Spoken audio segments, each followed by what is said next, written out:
You're listening to Big World Network.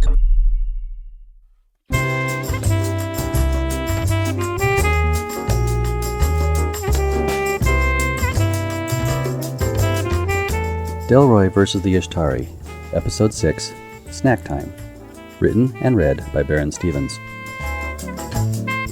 "How long until they get here?" I asked, shouting over the blaring siren. Stella shouted back, "About 5 minutes. They expect us to line up so that they can make their selection." "But I'm not a woman. What will they do if they find me here?" "They'll take you and put you with the other men, then have you work as a slave in their mines until you collapse. Then they'll eat you." "I'm not wild about that." "Me neither. No bounty in it for me. Come this way." She tucked the pistol into the back of her pants and led me inside one of the buildings as several frightened women exited to line up near the landing pad. We entered a large room with a dirt floor and beds taken from a luxury space liner. Stella closed the door, muffling the obnoxious siren. She turned to pick up a suitcase, threw it onto the bed, and opened it. After rummaging through it, she pulled out a dress and tossed it at me. "Here, this should fit you." "I am not wearing a dress. Isn't there a place I can hide instead?" "No.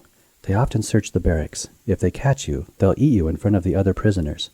That's how we lost a lot of people the first few days." Stella shuddered. "It wasn't pretty." "Okay then. But why do I need to wear a dress?" "Because it's the fastest way to convincingly disguise you." Well, I suppose I had played a woman before. I could do this role, even if I wasn't happy about it. At least it's yellow and not pink. I hate pink. I put it on over my clothes. It surprised me by fitting quite well. "Pants," Stella said, pointing at my legs. "Take them off." Sure enough, the dress didn't extend long enough to cover my legs. "Now wait a second. No way." I bent down and rolled up my pant legs. Stella examined me with a finger on her chin. "That works, I guess, but you still don't look feminine enough." She pulled a towel and some socks from the suitcase before approaching me. She tucked the socks into the front of my dress before wrapping the towel around my head. Her close proximity sent my heart aflutter. How could I fall so hard and so fast for this woman? She didn't like me one bit, but I couldn't get her out of my mind. I knew I had to find some way to win her heart. Once finished, Stella took a step back and steadied me. "I don't know. You're kind of hairy. Here." She pulled a plastic razor from the suitcase and threw it at me. I, of course, dropped it. "What do you want me to do with this?" I asked as I bent down to pick it up. "Shave off that scraggly growth all over your face." "Don't you have a laser razor? I've never used one of these before." "Sorry, we're roughing it here." I started scraping the dry razor over my chin. "So, why are you helping me? Wouldn't it be more useful to let them eat me now so that one of you isn't taken?" She folded her arms as she stared at me. "Unfortunately, it doesn't work that way. They'll take one or two of us no matter what. Women are delicacies in their diet, apparently. And I still need you to show me where your ship is. Besides, I won't get the bounty if you're digested inside of an Yshtari gullet." "Oh, good points. But are you sure there's not another reason you're helping me?" "Like what?" "Come on, you had to have felt it. That electric connection when our eyes first met. That connection that told us that we were meant for each other." Stella regarded me before saying, "Nope." Her answer distressed me so much that I nicked my chin.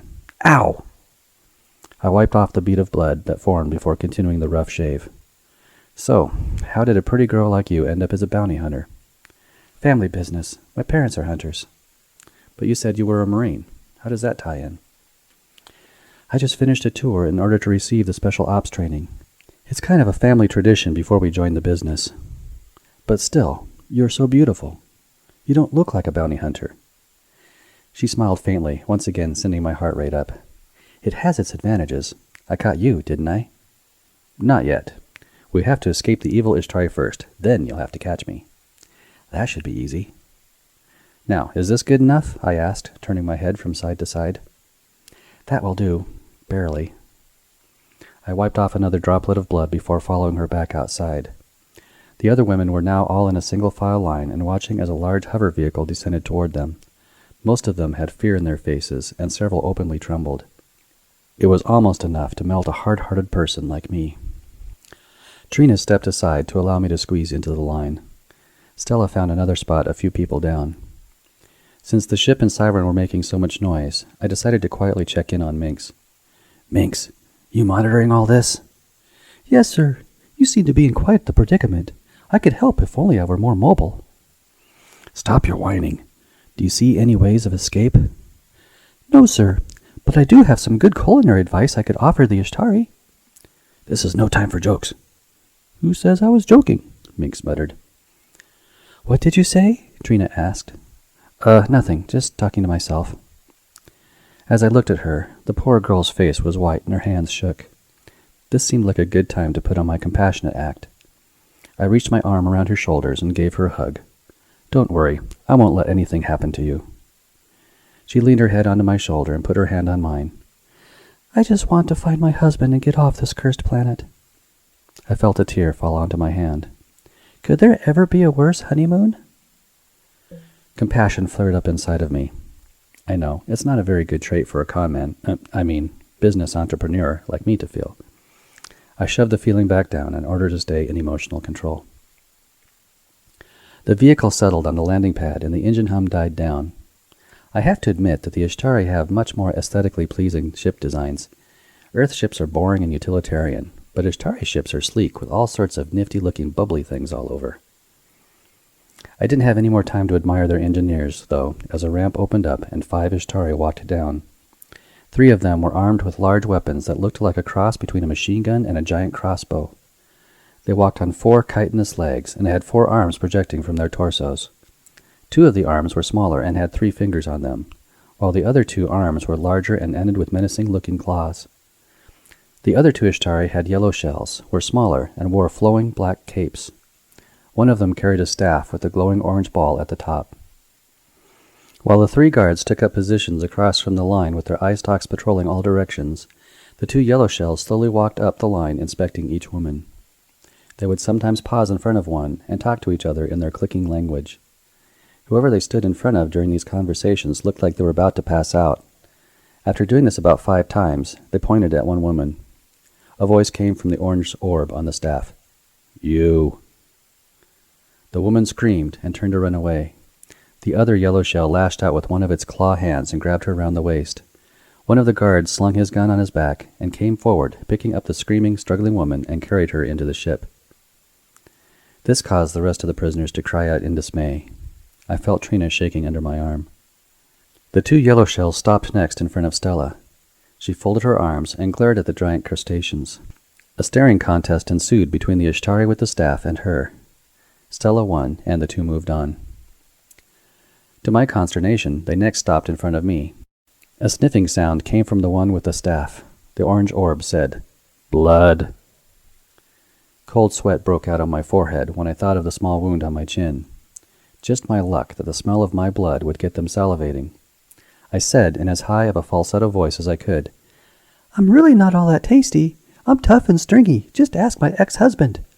I let out a laugh. The eye stalks examined me and Trina. The sniffing resumed, causing my smile to freeze in place. The orb said, You. I stepped back and prepared to defend myself from the claw. Instead, the Yshtari lashed out and grabbed Trina around the waist. She screamed as the 2 Yshtari turned and dragged her back to the ship. I stood there dumbfounded for a second as 2 feelings fought. Relief that they hadn't taken me, but panic that they'd taken Trina. She didn't deserve this. Something came over me. I can't explain what. Instead of thinking, I acted. No! I charged the giant lobsters. Take me instead! I punched at the torso of the one who carried Trina. Pain shot through my arm and shoulder. Its shell felt like punching solid steel. Ow! I said as I staggered backward. One of the armed guards scuttled forward and kicked me, sending me flying into the line of prisoners. Trina's screams were muffled once she was inside the craft. The remaining Yshtari stared us down as they backed up the ramp. Once it closed, the craft's engines fired up and it took off toward the mountains. I lay on the ground, listening to my heart beat rapidly in my ears. Stella reached out her hand to me, her eyebrow raised. So, there's a little chivalry in the scumbag after all. I took her hand and she helped me up. I'm impressed. Chivalry? It took me a moment to remember what that word meant. Yeah. Were you really willing to sacrifice yourself to save Trina? Sure, of course, I lied. Or thought I did. Had I really told the Yshtari I'd trade myself for Trina? What was wrong with me? But the look Stella gave me told me that I'd made an impression. I had a chance to win her heart yet. Okay, Delroy, it looks like our mission has changed. You're going to help me rescue Trina and Mari. What was I getting myself into? Although it would give me another chance to score more points, or a chance to escape. I wasn't sure which I wanted more. Okay, sure. Good, now take me to your hover cycle. I swallowed. No problem.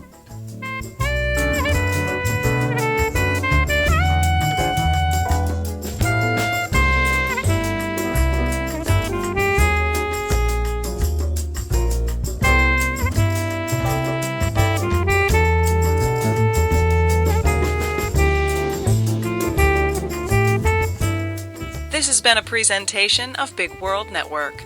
Visit us on BigWorldNetwork.com for more free weekly series, or follow us on Facebook and Twitter. Thanks for listening.